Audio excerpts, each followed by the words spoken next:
En avril 1917, craignant que l'Allemagne ne prenne le contrôle de l'Atlantique, peut-être aussi redoutant que l'asphyxie de la Grande-Bretagne qui s'ensuivrait ne lui interdise de rembourser ses emprunts, les États-Unis entrent enfin en guerre. Hugo Preuss, juriste juif, rédige la Constitution de Weimar. Kurt Stessner dirige le gouvernement révolutionnaire bavarois, à la tête d'une équipe dont la majorité des ministres sont juifs. Pendant ces 2 prochaines décennies, l'Union européenne ne sera vraisemblablement rien de plus qu'un simple espace économique commun, élargi à l'ex-Yougoslavie, à la Bulgarie, la Roumanie, la Moldavie et à l'Ukraine. Nous sommes aujourd'hui à la préhistoire d'une nouvelle utopie, à l'orée de la voie humaine. Reste ainsi engagé, dans la violence de l'instant, la modestie du quotidien et la démesure de l'idéal. Leçon pour l'avenir, aucun empire, même s'il paraît éternel, ne peut durer à l'infini. On ne peut aimer mieux qu'à Paris, il n'est pas meilleur endroit au monde pour attendre un être aimé qu'une place parisienne en fin d'après-midi, sous la pluie. Si cette évolution va à son terme, l'argent en finira avec tout ce qui peut lui nuire, y compris les États, qu'il détruira peu à peu, même les États-Unis d'Amérique. Tout sera privé, y compris l'armée, la police et la justice. Le marché doit utiliser des instruments honnêtes, en particulier un système précis de poids et mesure. C'est au bord du précipice qu'on prend conscience de l'urgence de vivre.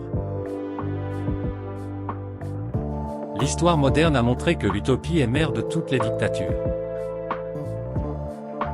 L'autre est le seul moyen d'être certain de sa propre existence. S'il y a un plat universel, ce n'est pas le hamburger mais bien la pizza, parce qu'elle se limite à une base commune, la pâte, sur laquelle chacun peut disposer, agencer et exprimer sa différence.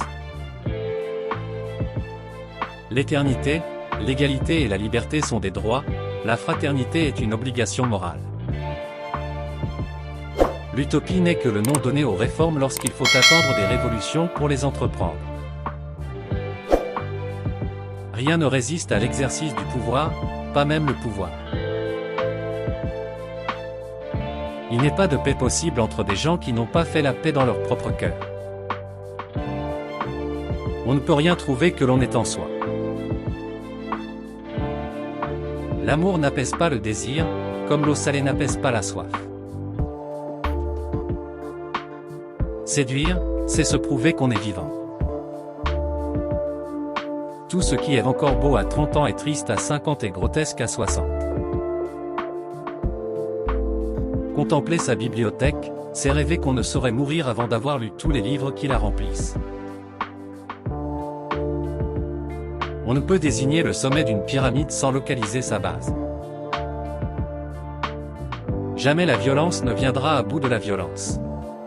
Jamais le pouvoir ne mettra fin au pouvoir. Quand un ordre est allé au bout de lui-même, il est remplacé par un autre, c'est tout. La politique ne sert à rien. Un jour, peut-être, la vie sera conquête de liberté et non plus réduction des contraintes. Demain, qui gouvernera le monde?